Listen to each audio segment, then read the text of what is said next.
बेंगलोर की रहने वाली एक लड़की जो कि ग्रेजुएशन कर रही थी, तभी उसके दिमाग में आता है कि क्यों ना पार्ट टाइम नौकरी कर ली जाए।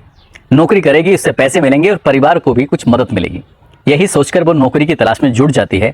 कई दिन के प्रयास के बाद एक व्यक्ति मिलता है। वो कहता है कि ठीक है, नौकरी मिल जाएगी, लेकिन यहाँ नहीं बल्कि दिल्ली में मिलेगी। उसके लिए आपको कुछ नहीं करना पड़ेगा। जिस जगह, जिस दफ्तर में तुम्हारी नौकरी लगी, वहां पर आने जाने वाले लोगों की देखावाली करनी है, कौन आ रहा है कौन जा रहा है, और इतने काम के उसे प्रतिदिन के हिसाब से 2000 रुपये मिलेंगे। लड़की ये बात सोचकर आगे सोचते ही नहीं है, वो सीधा कहती है ठीक है, मैं नौकरी के लिए तैयार हूँ। अपने परिवार वालों को कोई ना कोई बहाना बनाकर सीधा दिल्ली पहुंच जाती है। दिल्ली 15 दिन तक एक होटल के अंदर रहती है और उस होटल में रहने के बाद 15 दिन में ही उसको सैलरी मिल जाती है। 15 दिन के 30,000 रुपये जब उसे मिलते हैं, वो बहुत ज़्यादा खुश होती है। और जो व्यक्ति उसको लेके गया था, वो व्यक्ति फिर अचानक से गायब हो जाता है। 15 दिन के बाद उसको समझ में आता है कि वो बिक चुकी है, उसकी बोली लग चुकी है। कुछ दिनों के प्रयास के बाद उसने कोशिश बहुत की बचने की, लेकिन बच नहीं पाई और एक ऐसे व्यापार में धंस जाती है, ऐसे दलदल में धंस जाती है जहां से निकलकर वापस आना बहुत मुश्किल हो जाता है। दरअसल उसे कई दिनों के बाद, या कह सकते हैं महीनों के बाद, उसको पता चला था कि वो देह व्यापार में घुस चुकी है और उसको एक सेक्स वर्कर के रूप में काम करना पड़ेगा। एक एक दिन में उसने 110 से लेकर 130 तक ग्राहकों की सेवा की। 130 ग्राहक जब उसके साथ सुबह 10 बजे से लेके और अगली सुबह यानी कि सुबह 3 बजे तक शारीरिक संबंध बनाते थे, तब उसे समझ में आया कि जिस पैसों को कमाने के लिए वो यहाँ आई थी, वाकई बहुत बुरी हालत है। बचने की तमाम कोशिशें की, लेकिन बचने का एक ही मात्र रास्ता था, या तो ये शरीर बूढ़ा हो जाए या फिर पेट में बच्चा हो जाए। जब पेट में उसको बच्चा हुआ, तब उसकी जान बच सकी, तब वो वहां से निकलकर बाहर आ सकी, लेकिन तब तक उसकी जिंदगी पूरी तरह से बर्बाद हो चुकी थी। आज की जो सच्ची घटना मैं आपको सुनाने जा रहा हूँ, इस सच्ची घटना में कुछ ऐसे ही होता है। ये एक पहली लड़की नहीं थी, बल्कि इस जैसी 5000 लड़कियों की जिंदगी बर्बाद करने वाली एक महिला की कहानी है, जिसको सुनने के बाद शायद आपके भी रोंगटे खड़े हो जाएंगे। आदाब, नमस्कार, सत श्री अकाल, मैं उस्मान सैफी। आज की जो सच्ची घटना मैं आपको सुनाने जा रहा हूँ, ये सच्ची घटना है दिल्ली के जीबी रोड की। बात कर रहा हूँ 30 अगस्त 2016 की। पुलिस को लीड मिलती है कि जीबी रोड के अलग अलग कमरों के अंदर कुछ लड़कियां कैद हैं और उनसे गलत काम कराया जा रहा है, उनसे गौरख धंधा कराया जा रहा है, उनसे उनकी जिंदगी पूरी तरह से काली कर दी गई है। पुलिस ने बिल्कुल सूचना के हिसाब से जब रेड मारी, तो अलग अलग कमरों में 250 लड़कियां बरामद होती हैं। और जब 250 लड़कियों से पूछा जाता है कि तुम यहाँ कैसे आई, तो 250 की 250 लड़कियों ने सिर्फ एक ही नाम लिया, और वो नाम था सायरा बेगम। सायरा बेगम का नाम अब काफ़ी चर्चित था, काफ़ी पुराना हो चुका था, लेकिन ये नाम क्यों आया, उसके बाद फिर अखबारों के माध्यम से, उसके बाद फिर मीडिया के माध्यम से जब लोगों को पता चलता है, तो सायरा बेगम की भी एक कहानी होती है। कहानी दर्दनाक से शुरू होती है, दर्द से, लेकिन वो कहानी फिर दर्द देने वाली कहानी बन जाती है। दरअसल कहानी शुरू होती है हैदराबाद से। जब ये लड़की 15 साल की हुआ करती थी, तब इसके माँ बाप ने इसकी शादी कर दी, और शादी बिल्कुल दुगनी उम्र के एक लड़के से कर दी, जिस लड़के की उम्र लगभग 30 साल के आसपास थी। हर दिन इसके साथ वो बलात्कार क्या करता था, क्योंकि ये जानती ही नहीं थी 15 साल की उम्र में शादी का भी कोई जीवन होता है, ये भी कोई जिंदगी होती है। उस लड़के ने जब इसको ज़्यादा परेशान करना शुरू कर दिया, इसका शारीरिक शोषण करना शुरू कर दिया, तब इसी बीच में वो कुछ वक्त गुजारने की कोशिश करती है। लेकिन एक दिन इस लड़की को एक बुरी खबर मिलती है कि तुम्हारे माँ और तुम्हारे बाप दोनों ही मर चुके हैं। अब सिर्फ सहारा था पति का, लेकिन पति उसे लगातार दुख दे रहा था, तकलीफ दे रहा था। बेहद गरीब परिवार की लड़की जाए तो कहाँ जाए। रात के अंधेरे में चुपके से इस घर से निकल जाती है, भाग जाती है, और दौड़ते दौड़ते वो कई 100 किलोमीटर का सफर तय करने के बाद दिल्ली में आ जाती है, यही सोचकर कि यहाँ दिल्ली में आकर नौकरी करेगी और अपना पेट पालने की कोशिश करेगी।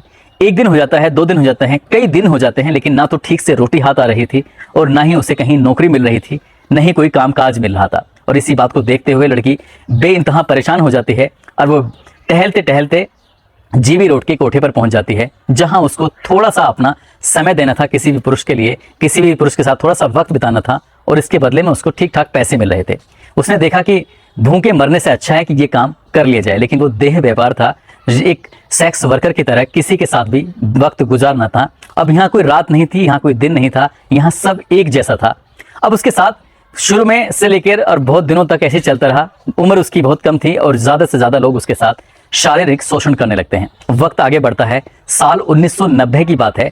इस जीबी रोड पर रेड पड़ जाती है, और जब पुलिस की रेड पड़ती है तो बहुत सारी लड़कियों को यहाँ से पकड़ा जाता है, और पकड़ने के बाद इस सायरा बेगम को भी पकड़कर सीधा हवालात में कर दिया जाता है। बाकी लड़कियां ऐसी होती हैं जिनके परिवार के लोगों ने संपर्क किया, बाकी लड़कियां ऐसी होती हैं जिनको जानने वालों ने संपर्क करके उन्हें लेके चले जाते हैं, लेकिन सायरा बेगम को लेने वाला, उसको अपने घर ले जाने वाला कोई आया ही नहीं, और इस लड़की को पुलिस को मजबूरन छोड़ना पड़ता है, और इसके पास कहीं जाने का कोई रास्ता नहीं था।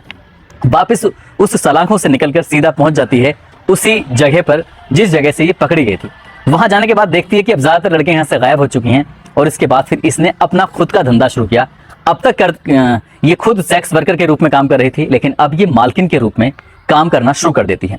कोई लड़की आती थी, उसको 50,000 में खरीदती थी और कहीं वो सही से काम नहीं कर रही है तो उसी लड़की को वो आगे चलकर 2 लाख रुपए में बेच दिया करती थी। और इसी हिसाब से धीरे धीरे करके ये पनपने लगती है, इसका धंधा भी पनपने लगता है। और लड़कियां यहाँ पे आती थी, लड़कियां कम उम्र की लड़कियां होती थी, खासकर वो लड़कियां जिनको नौकरी की तलाश होती थी, खासकर वो लड़कियां जो अपने परिवार से तंग आकर अपने घर को छोड़ना चाहती थी, खासकर वो लड़कियां जिनके बॉयफ्रेंड या उनके पुरुष दोस्तों ने उनको छोड़ दिया था, या वो लड़कियां जिनके साथ कोई गांव में या शहर में गंदा काम हुआ था। ऐसी ऐसी लड़कियां जो मजबूरी में अपने घर से निकली हुई थी और उन्हीं की मजबूरी का फायदा उठाकर कुछ ऐसे दलाल जो उन्हें धंधे में उठा लिया करते थे, चाहे वो नेपाल की हो, पश्चिम बंगाल की हो, ओडिशा की हो, कर्नाटक की हो, असम की हो, आंध्र प्रदेश की हो, बिहार की हो या महाराष्ट्र की हो। ऐसे कितने प्रांतों की लड़कियां थीं, कितने ऐसे दलाल थे जो लगातार इसी तरह से काम कर रहे थे। वो कम उम्र की लड़कियां जब इस सायरा बेगम के कमरे में पहुंचती थी तो उनकी उम्र कम होती थी और तभी उनको एक ऐसा इंजेक्शन दिया जाता था जिस इंजेक्शन को लेने के बाद उन लड़कियों के अंदर से उत्तेजना पैदा होती थी, और उत्तेजना पैदा होने के बाद वो कम उम्र की लड़कियां ऐसा लगता था जैसे जवान हो गई हैं। और यही इसी इंजेक्शन का फायदा उठाकर उन लड़कियों को पुरुषों के अधेड़ के जो ज़्यादा से ज़्यादा उम्र के होते थे, जैसे भी होते थे, उनके बिस्तर पर उन्हें सोने के लिए मजबूर किया जाता था और लगातार ऐसे ही चलता चला जाता है। अब ये सायरा बेगम का जो साम्राज्य था दिनों दिन बढ़ता चला जाता है।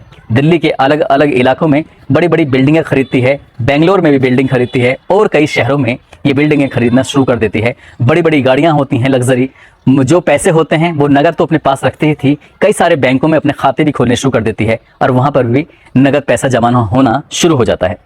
साल 1999 की बात है। इससे पहले ही एक मुरादाबाद का रहने वाला लड़का जिसका नाम होता है आफाक हुसैन, वो भी घर से रोजी रोटी कमाने के लिए निकला था और निकलते निकलते वो पहुंच जाता है जीवी रोड के ऐसे इलाके में जहां पर ये महिलाएं, जहां पर वो लड़कियां इस तरह का गंदा धंधा काम करती थी। और इसी बीच में पहुंच जाता है इसी महिला यानी कि जिसका नाम होता है सायरा बेगम के पास, और सायरा बेगम के पास वो नौकरी करने लगता है। रोजी रोटी जो मिलती थी वहीं से अपना कमाता था, खाता था, कुछ पैसे होते थे, उन्हीं पैसों को वो अपने गांव भेज दिया करता था, घर भेज दिया करता था। उसकी भी जिंदगी चल रही थी। लेकिन कब उस लड़के आफाक हुसैन को उस महिला सायरा बेगम से प्यार हो जाता है और दोनों साल 1999 में शादी कर लेते हैं। एक दूसरे के साथ ये पति पत्नी के रूप में, मियाँ बीवी के रूप में रहना शुरू कर देते हैं। लेकिन इनका साम्राज्य अब बड़ा होने लगा था।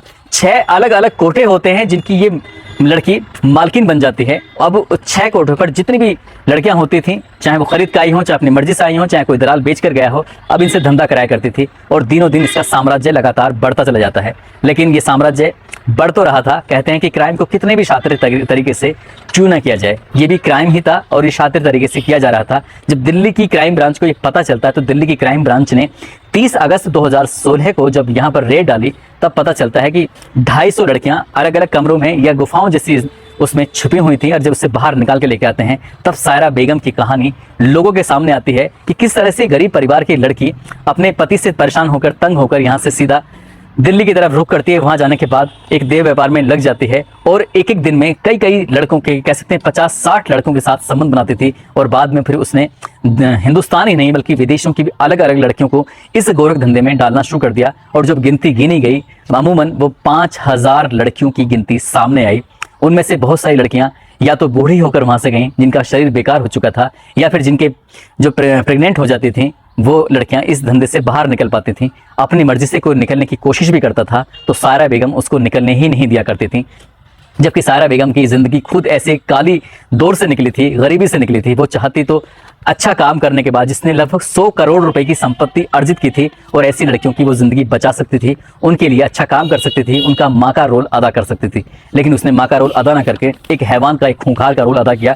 उसे डॉन क्वीन के नाम से भी लोग दिल्ली में जाना करते थे। दोस्तों, इस पूरे घटनाक्रम को सुनाने का उद्देश्य किसी को परेशान करना नहीं है, किसी का दिल दुखाना नहीं है, बल्कि आपको जागरूक करना है, आपको सचेत करना है। और जाते जाते आज पंजाब के शानो अब्बासी हैं, इनका जन्मदिन है।